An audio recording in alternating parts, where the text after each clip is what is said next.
ముగ్గురు కూడా వాడికి ప్రాణాలు వచ్చి ఈ భూలోకంలో పంపిస్తా ఉన్నారు. వారికి తిండి తిప్పలేక ఒకరో కొట్టుకుని చనిపోతారయ్యా. వారి యొక్క పాప పుణ్యాలు పోయాక పోయాక నా పొద్దున్న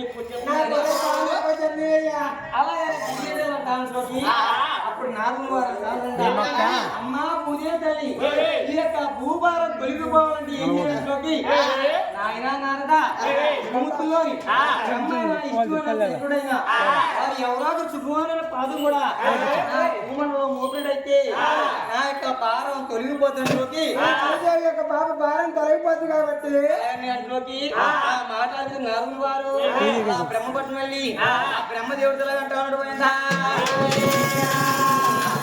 ఏవండి గారు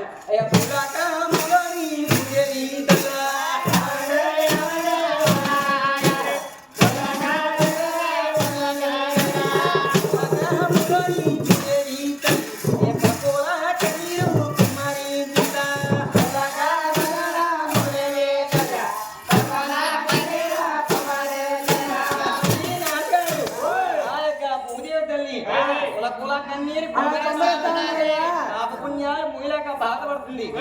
ఈ యొక్క సుకుమారమైన పాదం కూడా భూమండలో మోపినడైతే ఆమె పాదం తొలగిపోతంలోకి ఆ యొక్క బ్రహ్మదేవుడు అంటానంట, ఆయన నారదా ఈ యొక్క నాగలోకానికి ఏదైనా అర్థం చెప్పయ్యా, నేను ఆదుకుంటాను కానీ నువ్వు నాదో చెప్పొద్దంలోకి ఆ యొక్క నారదుని వారు పోతామనేసి ఊళ్ళో పడాలని నీకెందుకు రావుడికి ఎన్ని కావాలి.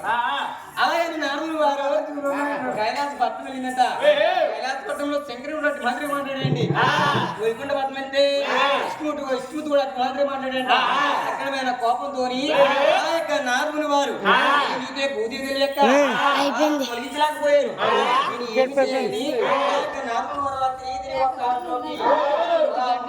వద్దకొచ్చినట మునిమిల్లి పట్టణంలోని